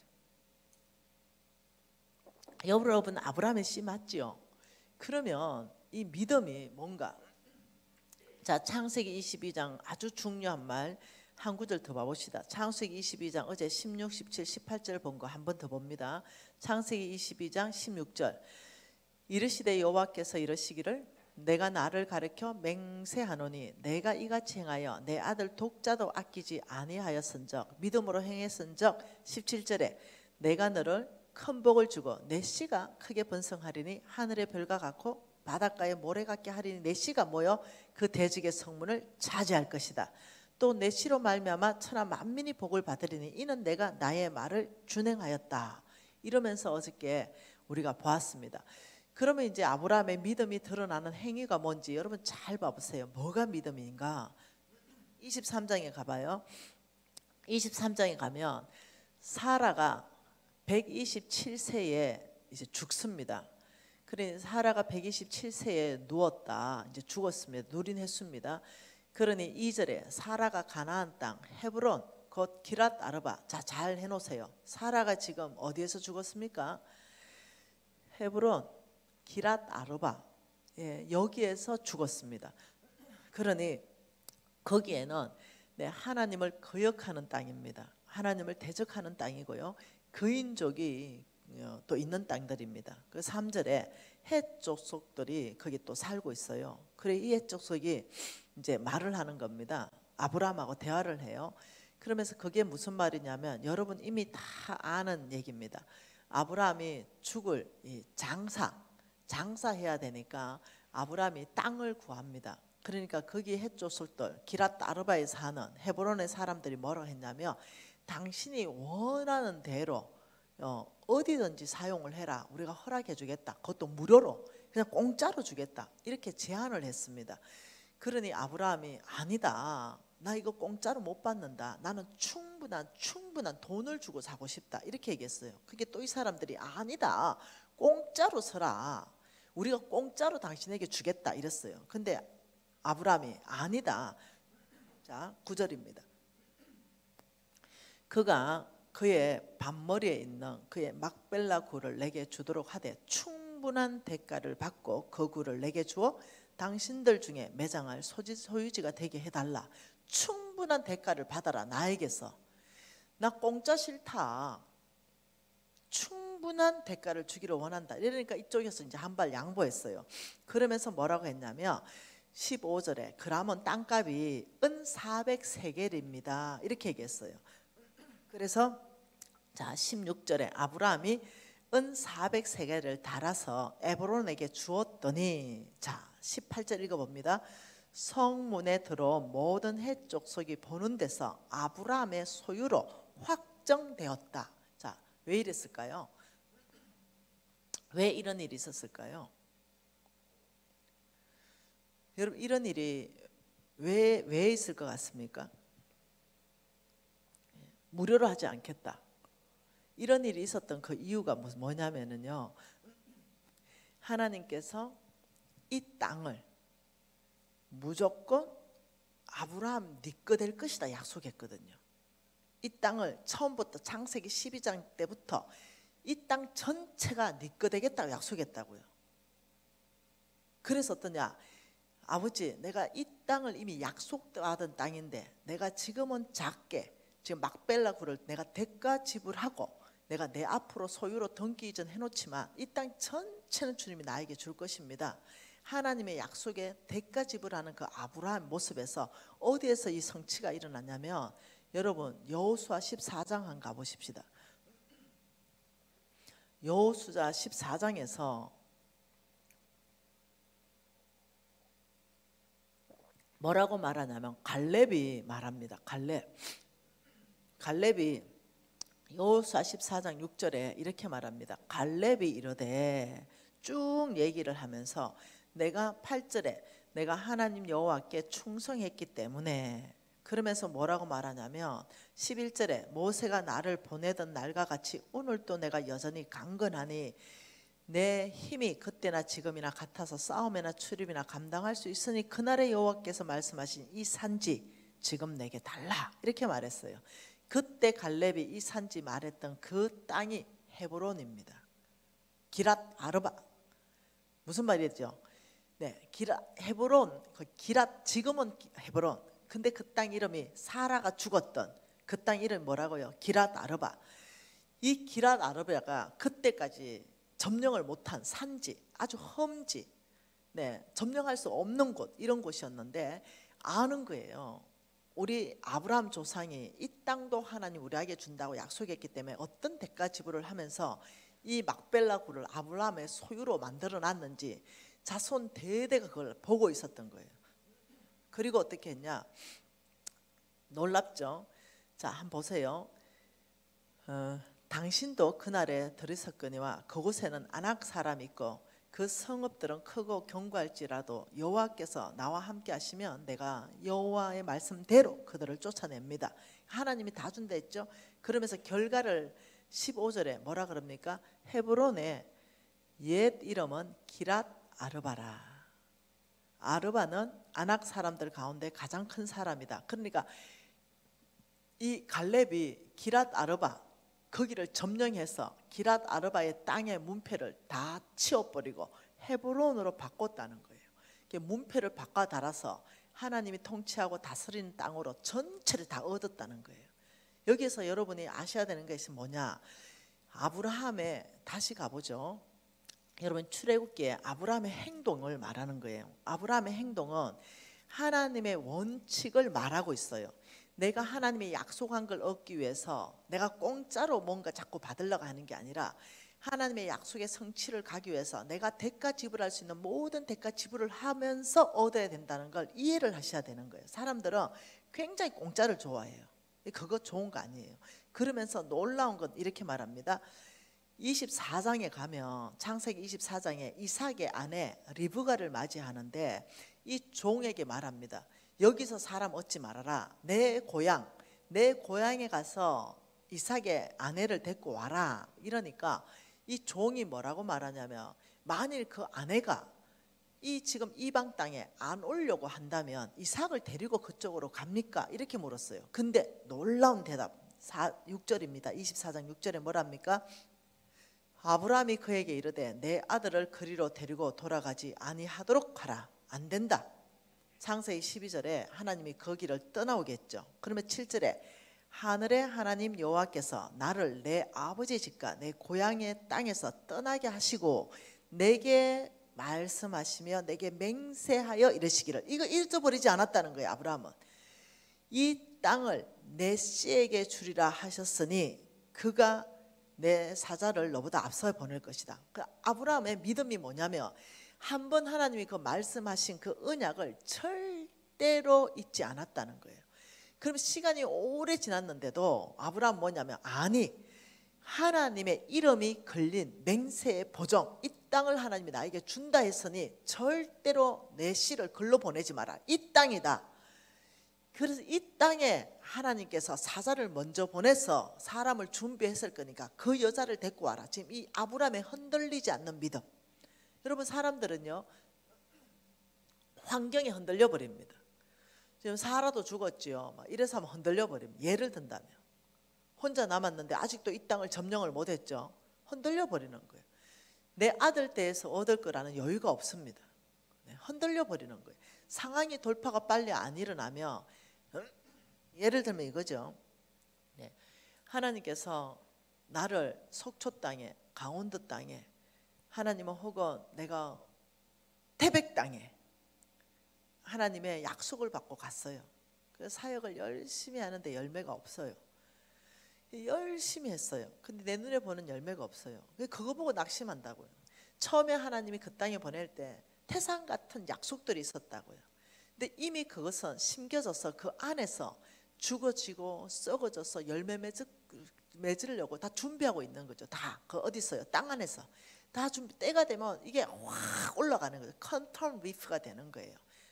근데 이 땅 안에 심겨서 내가 그 수고했던 거, 나의 노력들, 나가 하나님을 섬겼던 것들이 내 눈에 거둬지는 열매가 아니니까 이 땅이 아닌가? 낙심하고 좌절하고 절망하고. 사업도 마찬가지예요. 아니요, 하나님이 약속한 것을, 그걸 아브라함의 믿음, 아브라함의 DNA, 아브라함의 씨들은요, 하나님이 약속한 것에 절대로 안 흔들려요. 시기는 하나님이 정합니다. 하나님이 통일된다 말씀하셨어요. 시기는 하나님이 정합니다. 반드시 통일될 것입니다. 무슨 말 이해되세요? 안 흔들려요.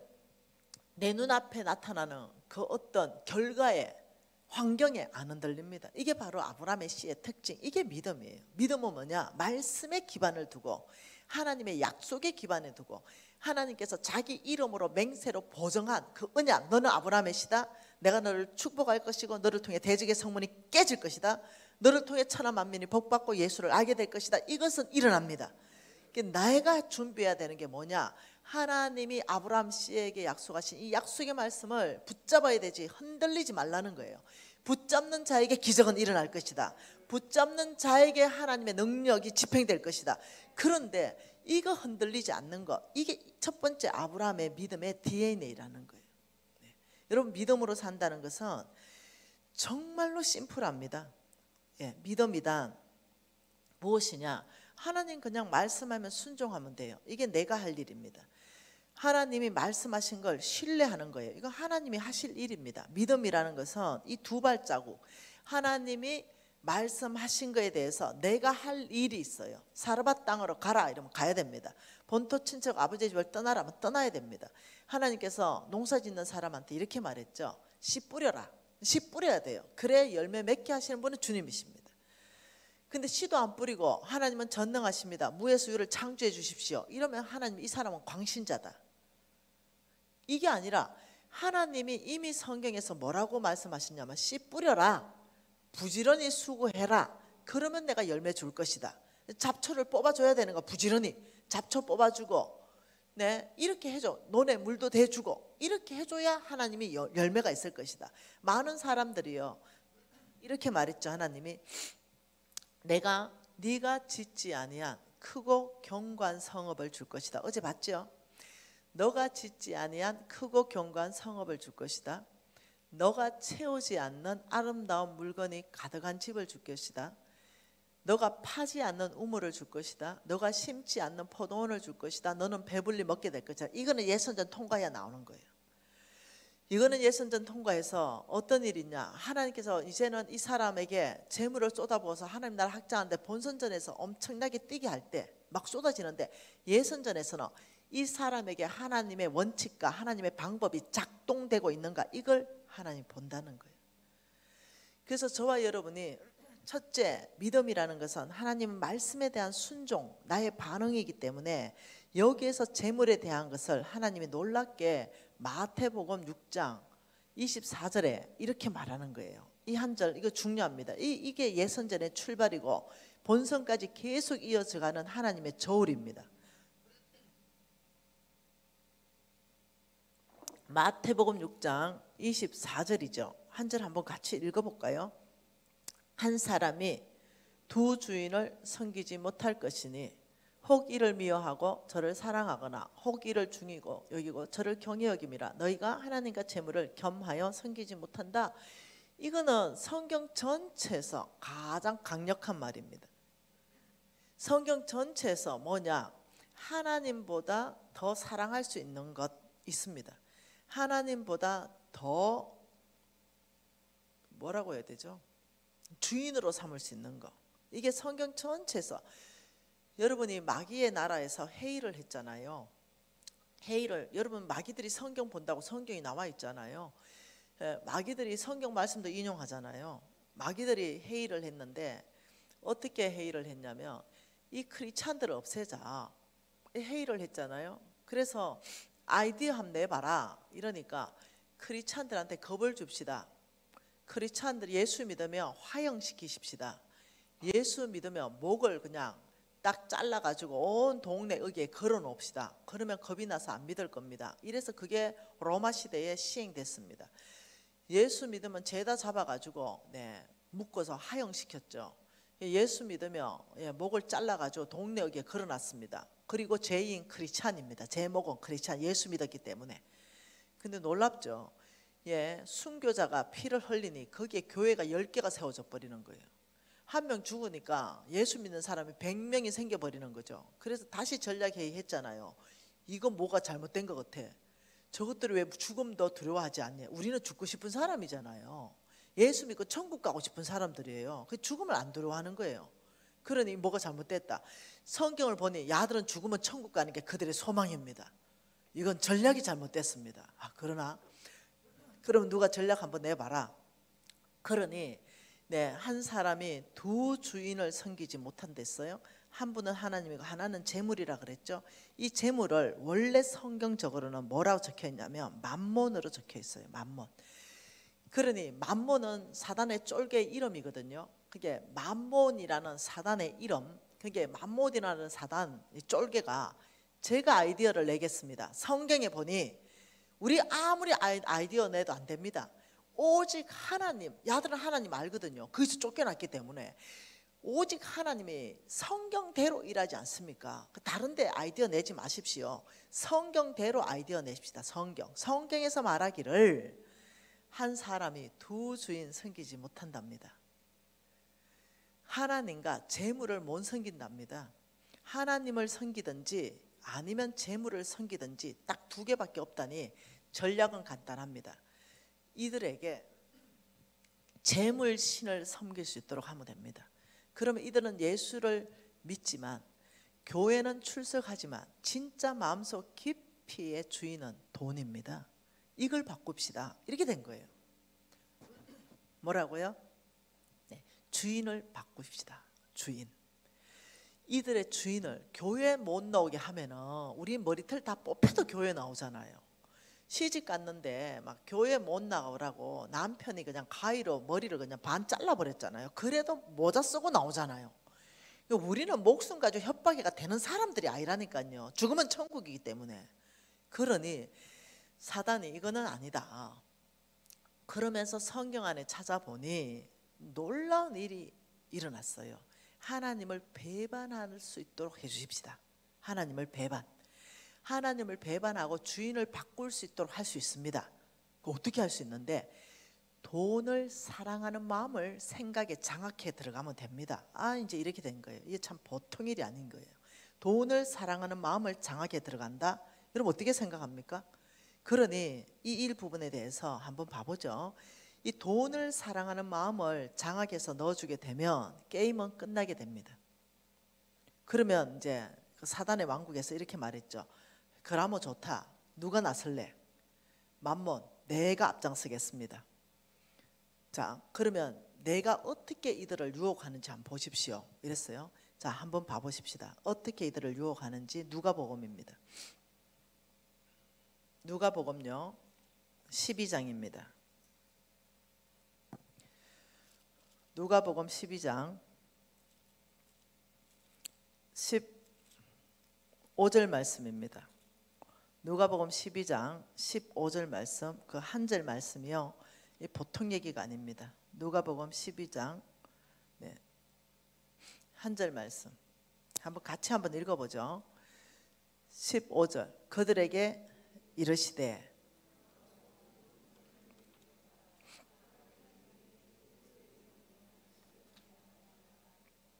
그들에게 이르시되 상가 모든 탐심을 물리치라. 상가 모든 탐심을 물리치라. 보통 일이 아니에요. 뭘 물리치라? 여기에서 중요한 얘기가 나왔어요. 탐심 플러스 욕심. 이거는 뭐냐면 탐욕입니다. 그래서 우리가 어떤 단어를 많이 쓰냐면 저 사람은 참 탐욕스럽다. 이런 말을 많이 쓰는 거. 탐욕스럽다. 탐심이라는 것은 없는 것을 막 가지고 싶은 마음. 나한테 지금 없어요. 근데 막 너무 갖고 싶어. 여러분 명품백 지금 나한테 없잖아요. 우리 형편은 명품백 사면 안 돼요. 근데 막 남이 그 막 똥가방 들고 다니고 막 어떤 이러면 막 그거 나도 막 갖고 싶어. 이게 뭐냐면요, 만몬이 넣어주는 탐심입니다. 욕심은 뭐냐면 똥가방 하나 있어요. 그런데 신상이 나왔어요. 그럼 또 가져야 돼. 또 갖고 싶어. 있는 거 또 갖고 싶어. 없는 거 갖고 싶고 있는 거 더 갖고 싶고. 이거 두 개 합하면 뭐냐면 탐욕스러운 사람. 그래서 하나님께서 뭐라냐면 너희들은 그 탐심을 물리쳐야 된다. 명확하게 탐심을 물리치지 않으면 안 된다 이렇게 얘기하면서 이 탐심이 어떤 일이 일어나냐면 골로새서 볼까요? 골로새서 3장 5절 이걸 물리치지 않았을 때 심각한 일이 생기는데요. 골로새서입니다. 골로새서 3장 5절 말씀 뭐라 그럽니까?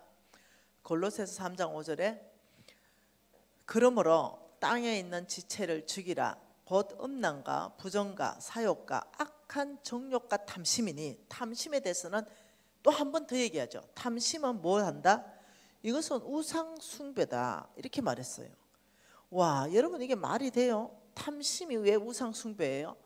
우상 숭배의 정의가 뭡니까? 하나님보다 더 사랑하는 거. 이게 우상 숭배예요. 우상 숭배가 탐심이 들어가면 하나님보다 더 사랑하는 그 무엇인가가 생긴다는 거예요. 탐심에 빠져지면 이 사람은 우상 숭배의 길로 빠지는데 이 우상 숭배 이거 탐심에서 나온다는 거죠. 그럼 이래 되면 결론이 나옵니다. 어떤 결론으로 가는지 시편 10편 3절에 말하고 있어요. 시편 10편 3절 뭐라 그럽니까? 시편 10편 3절에 악인은 그의 마음에 욕심을 자랑하며 탐욕을 부리는 자는 뭐한다? 하나님을 뭐한다? 배반한다. 탐욕 부리는 사람 어째 된다고요? 하나님을 배반한다. 하나님을 배반한다. 여호와를 배반한다.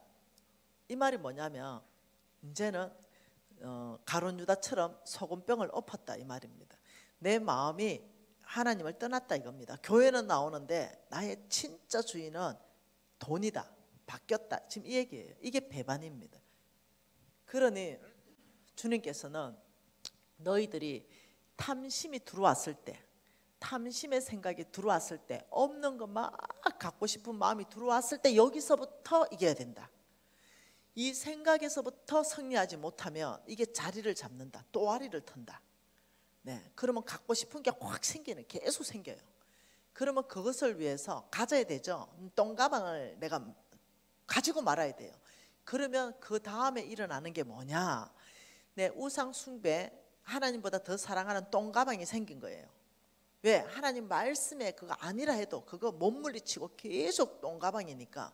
그러면 결국은 하나님 배반한다. 그게 무슨 말이냐면 하나님의 원칙에서 완전히 떠나는 삶을 살게 되는 거예요. 하나님 원칙에서 완전히 떠나는 삶이 뭐냐면은 디모데전서 6장 10절이에요. 이 일이 일어나는 거예요. 디모데전서 6장 10절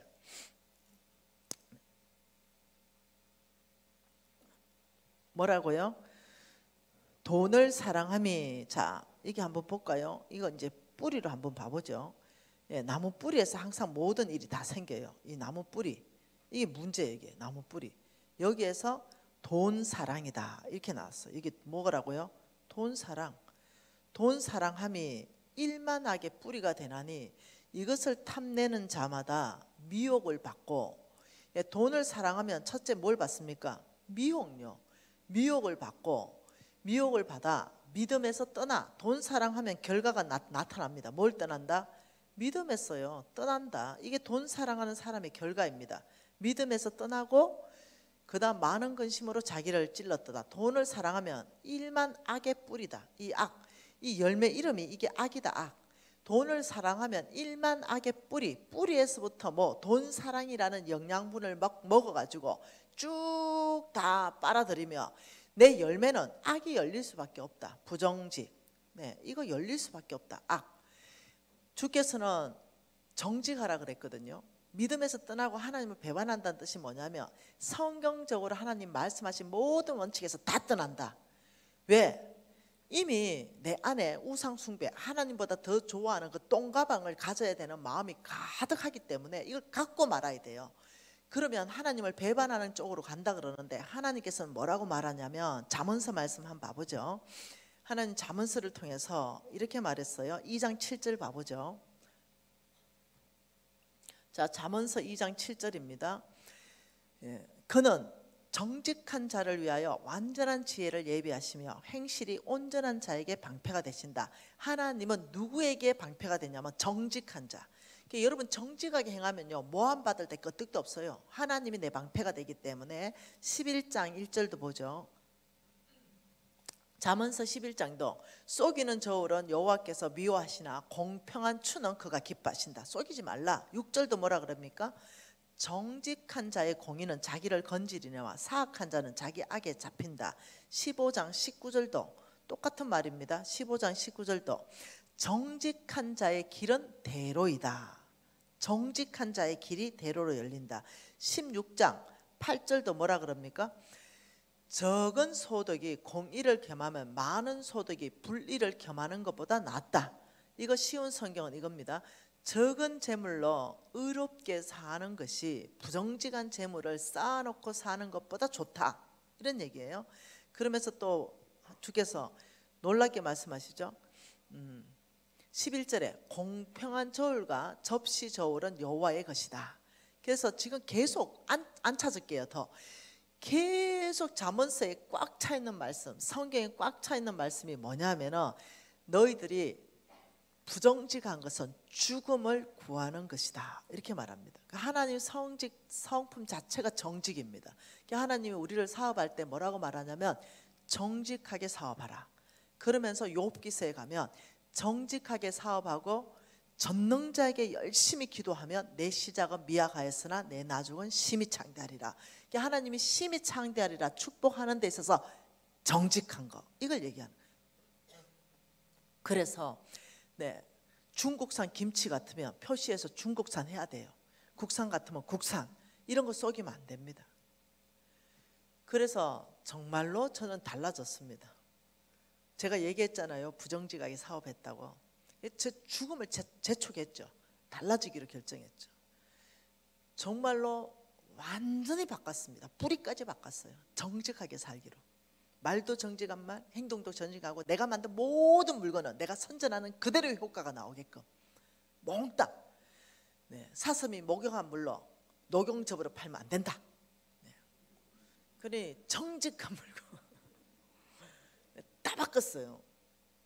그런데 하나님께서 놀랍게 탐심 이게 들어가 버리면 탐심이 들어가면 놀랍도록 어떻게 된다고요? 이제 칠판이 뭐라 그럽니까?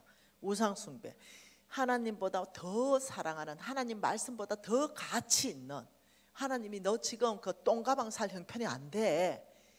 아니 상관없어. 이 탐심이 들어왔기 때문에 그걸 붙들었고 그걸 환영했고 그걸 선택하기로 결정을 내가 했기 때문에 하나님보다 더 사랑하는 그 똥가방이 생기면 하나님을 배반하는 행위, 하나님 말씀 자체 기준점도 다 사라지고 부정직하게 무엇을 해서라도 똥가방 살 거 만드는 거예요. 이해되시나요? 교회는 나온다니까요. 교회 주일도 지킨다니까요. 봉사도 한다니까요. 근데 그 중심 깊이 안에 주인은 만몬이라니까요. 만몬이 시키는 대로 한다니까요. 만몬이 이끌어가는 대로 이끌린다니까요. 이게 뭐냐? 하나님의 테스트 첫 번째, 하나님이 저울에 달아봤을 때 그 첫 번째가 뭐냐? 믿음인데, 믿음이 뭐예요? 하나님 말씀대로 내가 순종하는 삶이에요. 그러니까 하나님께 탐심을 물리쳐라. 여러분 뭔가 생각 쑥 들어오는데요, 그거 다 그냥 턱 잡으면 안 돼요. 그런 탐심의 기준점이 뭡니까? 내가 가질 수 없는 거 갖고자 하면 탐심이에요. 예를 들면 이겁니다. 우리 NCM에서 가장 강력하게 훈련시키는 게 뭐냐면 정말 그렇게 하셔야 돼요. 내가 뭔가 컵을 사고 싶어요. 이게 탐심이에요. 무슨 말 이해돼요? 탐심이 아닐 때는 꼭 필요한가 3번 질문해야 돼요. 다시 뭐라고요? 탐심을 물리치려면 뭔가 사고 싶을 때도 내가 딱 보면서 이 물건이 나에게 꼭 꼭 필요한가? 3번 질문하는데, 자, 컵을 사러 갔어요. 이 컵이 지금 너무 이쁘다고. 아, 진짜 이쁘네. 이거 나한테 꼭 필요할 것 같아 하고 덜컥 사지 말라는 거예요. 탐심은 충동 구매를 일으킵니다. 그러니 아, 이거 나한테 꼭 필요해. 그러면 그걸 그 자리에 놓고 그 자리에 서가지고 꼭 필요하냐? 예, 꼭 필요하냐? 예, 꼭 필요하냐? 예, 이게 아니고, 이 물건이 나에게 꼭 필요한 거 3번 질문하라는 것은, 아, 이거 필요하나? 예, 필요한 것 같은데요. 그럼 그걸 놓고 집에 와봐요. 그거하고 비슷한 거 핸드폰 찍어가지고 집에 차 한 장에 다 찾아보면 이거 비슷한 거 있다니까. 자, 이걸 놓는 행위가 뭐냐면 하나님의 말씀을 가치 있게 생각하는 거예요. 탐심을 물리치기 위한 나의 믿음의 행동이에요. 그러니 이걸 놓을 수가 있어요. 그리고 집에 와서 보니까 있다. 그럼 에이, 하나님이 저 있는데 내가 그 순간에 저 이쁜 것 때문에 마음이 사로잡힐 수 있다. 사지 말아야 되겠다고 포기할 줄 알아야 돼요. 근데 이거 대놓고 예 이래가지고 난 3번 질문했고 3번 답이 나왔으니까 삽니다. 이거 아니라는 거예요. 이거 이해됐죠? 이거는 굉장히 중요한 거예요. 남자들 카메라 사고 싶죠? 별로 필요도 안 하면서 1년에 2번 카메라 찍으면서 그 카메라 세일한다고 막 50% 카메라 세일하는데 이거는 하나님이 주신 나의 기회다 이러면서 카드 확 긁는 거, 이거 아니라는 거예요. 네, 요즘은 네, 핸드폰이 카메라잖아요. 꼭 필요하면 예산 세워서 사야 되죠. 그러나 꼭 필요하지 않는 거 계속 구입하는 거, 이런 사람들 그 깊이 들어가 보세요. 죄송합니다. 만몬이 주인일 수 있습니다. 끊임없이 충동구매, 끊임없이 만몬이 주인 행사에서 나한테 욕심과 탐심을 넣어서 내가 행동으로 계속 있는데 또 사고, 있는데 또 사고, 새 거 나오면 또 사고, 신제품 나오면 또 사고, 이런다니까요. 이게 그냥이 아니라니까요. 그래서 만몬은 충동구매를 일으켜서 우리의 재물을 털어갑니다. 가난하게 만드는 게 목표입니다. 그래서 NCMN에 입학하게 되면 제일 먼저 이 물건이 나에게 꼭 필요한 거 3번 질문해라. 여러분 3번 질문하면 살 거 아무것도 없대. 사고 싶은 거 아무것도 없어. 근데 다 공급된대. 근데 다 공급된다고. 분명히 내가 하나님 뜻에서 순복하기 위해서 이거 내려놓으니까 이상하게 공급되는 거예요. 공급된다니까요. 하나님의 방법으로 공급된다니까요. 여러분, 우리 권사님이 한 20년을 저를 밥도 해주시고 빨래도 해주시고 섬겼는데 허리가 딱 이렇게 잘못돼가지고 이제 못 오세요. 우리 집에 2달을 못 오셨어요. 난 완전 거지 됐어요. 집이 그냥 엉망이에요. 청소하고 밥하고 이런 잘 안 되거든요. 20년 우리 권사님이 섬겨주셨는데 권사님 안 계시니까 얼마나 그분이 귀한지 알겠어요. 너무 힘든 거예요. 저는 우리 권사님이 챙겨준 양발을 그대로 끼워 신고 오고 우리 권사님 챙겨준 옷을 그대로 입고 다녔는데, 근데 아무도 없으니까 내가 양발 찾아서 신고 막 이래야 되는 거예요. 그래서 나는 이게 좀 덜렁덜렁하는 성격이라서 그냥 뭐 양발을 그냥 신었어요. 그냥. 근데 해필이면 여러분 교회처럼 신발 벗고 올라오는 데예요. 이게 뭘 놓고 신발 벗고 올라오게 해놨는지 모르겠어요. 네. 시골일수록 다 신발 벗고 오는 거예요. 여러분 서울에 보세요. 하단대는 다 신발 신고 올라와요. 그래가지고 신발 벗고 올라가는데 해필이면 신발 벗었는데 이렇게 된 거예요. 난 너무 이게 빵꾸 났는지도 모르고 이거 지금요 얼마 안 된 얘기예요. 너무 마음이 상했어요. 그래서 이걸 꼬매야 되잖아요. 근데 이거 할 줄도 몰라요. 그리고 또 신나가지고 내일은 깨끗한 거 신고 가야지 이랬는데 이제 그 다음날 왔는데 이거예요.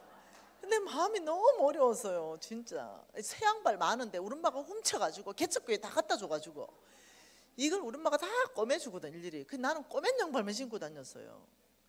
근데 우리 권사님이 없으니까 이게 이제 이렇게 해가지고 내가 그날이 이제 화요일 날 그랬고 수요일 날 그래서 마음이 상했어요. 그래 목요일 날 하나님 나 진짜 양발 사러 갈 시간, 저는 뭐 인터넷 뭐 시키고 이런 거 잘 못해요. 하나님 미안해요. 우리 비서들이 다 해요. 내가 진짜 양발을 이렇게 쪽팔리고로 진짜 하나님 좀 뭐 양발 내 사러 갈 시간도 없는데 진짜 그냥 이러면서 내가 하나님한테 짜증을 막 냈어요. 아니 나 아브라함의 신데 진짜 이렇게 뽐 빠지게 다녀야 됩니까? 뭐 이러면서 이제 그날 잤어요. 그 다음 날이 금요일이에요. 여기 우리 경자 리더 그 자리에 있었어요. 금요일 날 왕의 기업들 한 400기업들이 훈련 받는데 내가 강의를 갔어요. 근데 그날 하루 됐잖아요. 플로잉 카드가 온 거예요. 이거 추운 날씨에 사회 가실 때 미진 간사님 발을 따뜻하게 해 드리는 양발을 드립니다. 이런 거 내가 깜짝 놀란 거예요. 플로잉 알지? 플로잉. 근데 너무 놀래가지고 그때 생각난 게 뭔지 압니까? 왕의 마음이 여호와의 손에 있으니 그가 임의대로 인도해 가신다. 와, 또 하나님 내가 정서가 또 안 채워져 가지고 하나님 이제 막 들이댔더니 또 어떤 자매한테 말을 하셨구나. 김미진 양발 줘라. 이러고 하루 만에 양발이 왔는데 너무 충격받은 것이 양발이 이거였어. 이거 내 진짜 내가 정서가 하나도 안 채워졌어요. 네. 근데 내가 하나님 진짜 이러깁니까? 네. 잘 기도해야 돼요. 하나님 단일 칼라로 주세요. 이런 거. 제가 말하는 건 뭐냐면은 정말 저는 사치하지 않아요. 예. 저는 제가 원하는 거 다 살 수 있거든요. 제가 갖고 싶은 거 이제는 다 가질 수 있어요. 그런데 저는 정말 저는 지금도 제가 무엇을 훈련하냐면 지금은 주님께서 재물을 많이 주셨죠. 지금도 제가 훈련하는 것은 이 물건이 나에게 꼭 필요한가 항상 사기 전에 저는 고민합니다. 왜? 혹시라도 내가 탐심으로, 혹시라도 내가 욕심으로, 혹시라도 내가 하나님보다 더 사랑하는 내 안에 조금의 마음으로 하나님한테 묻지도 않고 막 쓸까 봐. 그리고 뭔가 살 때 고민합니다. 이게 좀 꼭 필요할까? 집에 이거 비슷한 거 없을까? 왜요? 예, 하나님 말씀을 존중히 여기기 때문에. 다른 거 없어요. 돈이 없어서가 아니에요. 하나님 말씀을 존중히 여기고 싶어서 하나님이 사무엘상 2장 30절에 네가 나를 존중히 여기는 자를 나는 존중히 여길 것이다. 나는 하나님이 말씀하신 것 탐심을 물리치고 욕심을 물리치라. 탐심과 욕심 탐욕을 물리치라 하니 나한테 있는 걸 또 사고 또 사고 또 사고 예, 옷 있는데 또 사고 또 사고 또 사고 하지 말라는 거예요. 여러분 지금 입는 이 옷은요 100년을 입어도 안 떨어진 옷들이에요. 나는 50살 넘은 아줌마들이 옷 계속 사는 거 이해가 안 되는 사람이에요. 그 얼굴에 뭐가 입어도 다 똑같아요 이제는. 아가씨들이 옷 사는 거 좀 이해가 돼요. 시집도 가야 돼. 근데 50살 넘으면 여자보다는 자매로 들어가요. 자매 아시죠? 자매. 네, 거기에는 무슨 옷을 입어도 그것은 그예요. 근데 막 계속 사는데 마음이 허해서 그래요. 허해서 하나님으로 꽉 채우면 자존감이 막 해서 무엇을 입어도 깨끗하게 씻어서 탁 입고 작년에 입었던 탁 그냥 패딩 잠바 탁 입어도 그 깨끗하거든요. 네, 근데 상술이 뭐냐? 카라 넓게 했다가 좁게 했다가 세웠다가 눕혔다가 이러면서 신상품으로 내놔요. 안에 충전재 똑같은 그거 다 쏟는 거예요. 뭐요? 그 상술과 만몬이 맞물려서 우리의 재물을 털어간다니까요. 오늘 헌신하십시다. 이 밤에 한 사람이 두 전인을 섬기지 못하니 너희가 재물과 하나님을 겸해서 못 섬긴다. 그렇다면 이것이 우리의 테스트 1번을 통과해야 됩니다. 하나님께서 탐심을 물리쳐야만 네가 하나님을 배반하고 믿음에서 떠난 삶을 살지 않고 네가 정말 믿음의 삶을 살 수 있다 이 얘기거든요. 여러분 만몬은 강력합니다. 끊임없이 우리에게 욕심과 탐심으로 와서 우리를 유혹하니까 오늘 이 밤에 만몬이라는 어둠의 사탄의 존재가 돈 뒤에서 일하는구나. 재물 뒤에서 일하구나. 그래서 나한테 이렇게 유혹하는구나. 그래서 내 뿌리, 여러분 안 보이는 세계 뿌리에 돈 사랑하는 마음, 물건 사랑하는 마음, 물건 갖고 싶은 마음 다 똑같은 얘기를 자꾸 집어넣어 주는구나. 여러분 이게 뭐죠? 네 뿌리에 돈을 사랑하면 일만 악의 뿌리가 된다. 이 뿌리는 뭐냐? 안 보이는 내 마음, 안 보이는 내 생각, 안 보이는 나의 원칙, 나의 삶의 가치관, 나의 목적의식, 나의 세계관. 나를 뭐가 이끌어가냐 이거예요. 내 마음 안에 안 보이는 세계, 뿌리는 안 보이잖아요. 안 보이는 세계 안에 뭐가 있냐? 여기에 내 마음 안에, 내 생각 안에, 내 목적의식 안에, 내 가치관 안에, 내 삶의 원칙 안에, 나의 세계관에 아내, 무조건 나는 잘 사는 거 돈이야. 이렇다 그러면 당연히 그 사람의 맺는 모든 열매, 행동은 악으로 갈 수밖에 없다는 거예요. 비성경적으로 갈 수밖에 없다는 거예요. 이게 만몬이 돈 뒤에서 우리를 유혹해서 하나님의 축복을 가로막는다는 거예요. 오늘 이 밤에 만몬의 정체에 대해서 가르쳐 드렸어요. 그러면 여러분들이 이제 이게 만몬이구나, 내 생각이 아니라, 형제님, 중학생, 고등학생 형제님, 체육복 있는데 또 사고 또 사고 또 사지 말라는 거야. 아이폰 있는데, 핸드폰 있는데, 쓸만한데 신제품 나왔다고 또 사고 또 사고 또 사고 하지 말라는 거예요. 이것이 예선전을 치르고 있다는 거예요. 지금 핸드폰 잘 나가는데 뭔가 액정이 커졌다 작아졌다, 뭐 접혔다 펴졌다 이런다고 엄마 잡아가지고 이거 사내라 이러면 하나님이 그거 안 좋아한다는 거예요. 형제님 알아들어서? 그렇게 사는, 이게 뭐냐? 훈련이에요. 훈련. 아브라함의 씨로서 믿음으로 사는 훈련. 이해되셨죠? 통성으로 기도하시겠습니다. 여러분 안에 말씀과 직면해야 됩니다. 말씀과 부딪혀야 돼요. 여러분이 말씀 안에서부터 여러분 자신을 적나라하게 봐야 됩니다. 나는 누구인가? 나는 정말 두 주인을 섬기지 않았는가? 내 주인이 정말 하나님인가? 여러분 아니라고 생각된다면 회개하셔야 돼요. 돌이켜야 됩니다. 그래야 여러분이 아브라함의 씨로서 하나님의 축복을 다 나의 것 만들어낼 수 있습니다. 통성으로 기도할게요. 하나님 아버지, 그렇습니다.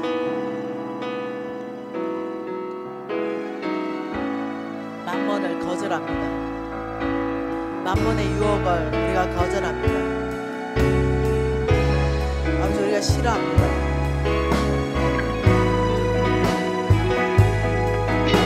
아버지, 만몬이 일으키는 그 탐심을 아버지 거절합니다.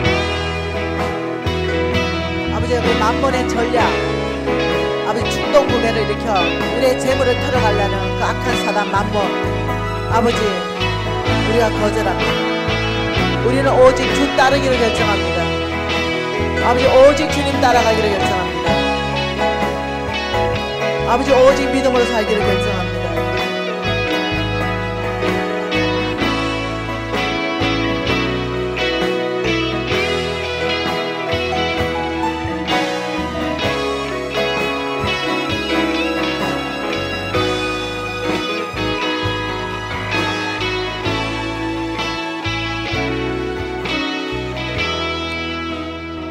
하나님 아버지, 두 주인을 섬기지 않기로 결정합니다.